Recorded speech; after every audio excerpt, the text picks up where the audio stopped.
Hello, everyone. Thank you so much for joining us. I'm Jessica Wilson, Executive Director of New York City Audubon. We have with us here tonight volunteers, members of our board of directors and advisory council, bird guides and naturalists, and representatives of our partner organizations. Your collaboration is so critical to our work, and your input is so appreciated. We're excited to share an update on our name change process and to collect your feedback on our possible name options. Before we begin, a little bit of Zoom housekeeping. As you saw when you joined the Zoom, we're recording the presentation part of the session. We're going to be sharing the recording with others who couldn't make it tonight. If you don't want your face to appear in the recording, just feel free to turn your camera off for now. We also ask that everyone turn their microphones off during the presentation. Finally, we've enabled closed captioning on the Zoom, but if you can't see those captions, just go down to the bottom of the screen and select Show Captions if you wish. Here's what we have planned for tonight. We're going to start with a brief presentation about our name change process from our board's leaders, Karen Benfield and Mike Yuen. Following the presentation, we'll move into breakout rooms for in-depth discussions about our name options. We're really looking forward to your feedback on those choices. It's such an exciting time at New York City Audubon. This year, working in partnership with so many of us and you here tonight, we're going to see new ways to engage New Yorkers with birds and nature. We're working on new and expanded protections for birds and habitat. And of course, the reason you're here tonight, we're soon going to be doing that work with a new name. The name change isn't done in isolation. It's one of the many ways we're centering equity, diversity, inclusion, and accessibility in our work. It's also something that's happening across the country. As many of you know, New York City Audubon is an independent but affiliated chapter of the National Audubon Society. We're one of 450 chapters and many hundred more other Audubon entities around the country. Many of them are making this same move, thinking about the impact of the Audubon name and making decisions to change it. That name change is part of a global trend to assess the impact of names on science research and in the conservation movement. To provide more background on our name change decision, I'm now pleased to introduce Karen Benfield, President of New York City Audubon's Board of Directors. Thanks, Jessica, and good evening, everybody. It's really terrific to see you in your Zoom squares. So for background, in 2022, the New York City Audubon Board of Directors and staff started an in-depth and rigorous assessment of the Audubon name. This came as we were watching other Audubon entities nationally begin conversations about their names, and several chapters considered and then enacted name changes. So it was on our horizon many months ago. The National Audubon Society, on the other hand, had determined that they would retain their name, and that came in the middle of our process. Over a period of months, we analyzed the impact of the Audubon name on our mission to protect wild birds and to engage all New Yorkers in the very important work of bird conservation. We did not take the assessment lightly.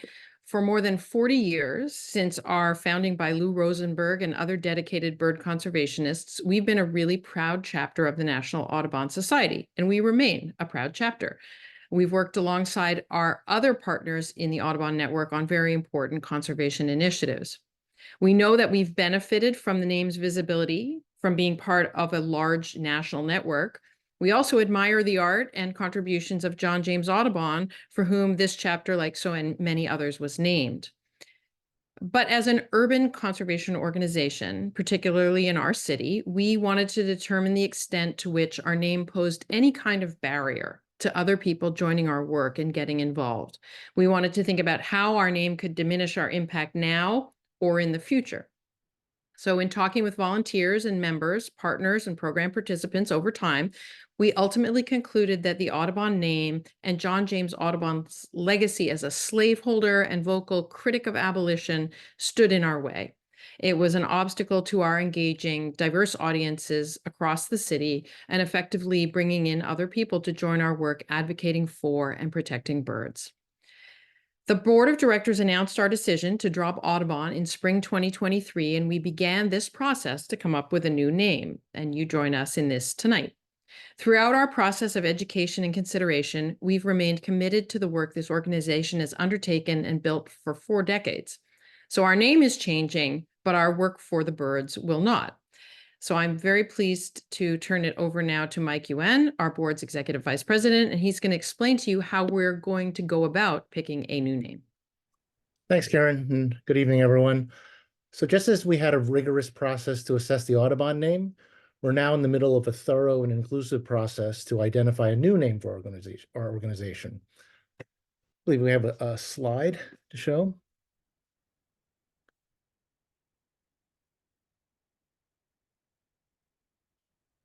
So last year, we formed a task force to take on some of the more important aspects of our name search.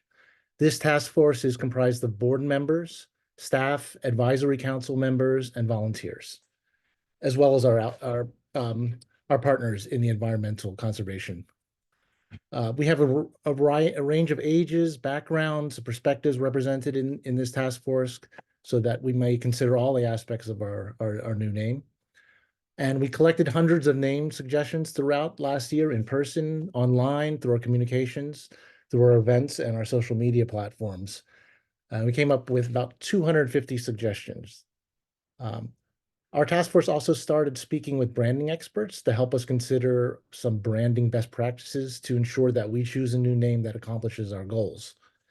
For example, we weigh the option between descriptive and evocative names. And to give you an example of some descriptive names in the corporate world, there are things like General Motors or the Container Store. On the evocative side of the spectrum, there are kind of one-word names like Amazon and Nike, which previously didn't mean anything before, but you had to think about it. It piqued curiosity and had some mystery behind it before it developed into what it was. In weighing these two options, our task force felt that we should lean more descriptive, because that would make it that name would be more accessible to all. You know, would kind of leave the mystery out of who we are. We also considered what a name can and can't do. What it can do, it can signal something new. It can cue rich associations, and it can tell a story. But it can't say everything or convey the full breadth of what we do. It's just a short name. So we also considered the names of other chapters in the National Audubon Network, and so far a few dozen chapters around the country have announced too that they're changing their name. So in the last couple months, many chapters have come up with similar names, including number one, Bird Alliance. So there is now a Chicago Bird Alliance, Detroit Bird Alliance, a Golden Gate Bird Alliance, among others. There's Birds Connect, which was started by the former Seattle Audubon. So they're now Birds Connect Seattle. And they're simply Birds with a place name either before or after it. Recently, Georgia Audubon has renamed themselves as Birds Georgia, and they're the largest organization to have picked this name. So based on all of that information, our task force has narrowed down the 250 suggestions into a set of top 5 names. So our top 5 names for consideration right now are Birds Connect New York City, or NYC, Birds for All NYC, or NYC Birds for All, Birds NYC, or NYC Birds, NYC Bird Alliance, and NYC Bird Conservancy. So we're happy to be collecting feedback on these 5 options now to make sure our name represents us best and represents our work to protect the birds in this urban environment and is inclusive and welcoming for all. And that's exactly why you're here tonight. So I'm going to turn it back to Jessica to tell us how we're going to go about doing this. Thank you. Thanks, Mike, and thanks, Karen. So as Mike said, it's time to hear your input on those choices. We have many people on this Zoom. We have nearly 75 folks, and we can't do it all in one Zoom. So we're going to split into breakout groups. As you saw when you first registered for this event, we're setting up groups by affiliation. So we have several groups for volunteers. We have a group for our advisory council and our board members, a group for our seasonal and contract staff, a group for our bird guides and educators, and a group for our partner organizations. In a few minutes, a pop-up is going to appear on your Zoom screen. Just follow that and you'll be taken to your new Zoom room. You'll have facilitators in your breakout group from our name change task force who are going to help guide the discussion and collect your feedback. After about half an hour at 6:50 p.m., another Zoom alert is going to pop up on your screen. Follow that to come back to this main room for a few last words. A few troubleshooting tips if this Zoom magic doesn't work out as planned. If you don't see that pop-up message on your screen, just hold tight in this main room, and some of my colleagues here on the Zoom will sort you out. If you somehow get disconnected when you're following the Zoom prompt, just log back in to the original Zoom link that we had sent, and we'll get you into the right room. If you go to the Zoom room and you realize you're not in the right room, no hard feelings. You can just exit that Zoom, come back to this main group, and we'll send you to the right place. So cross your fingers this all works. Thank you, everyone. Enjoy your discussions, and I will see you back here at 6:50 p.m.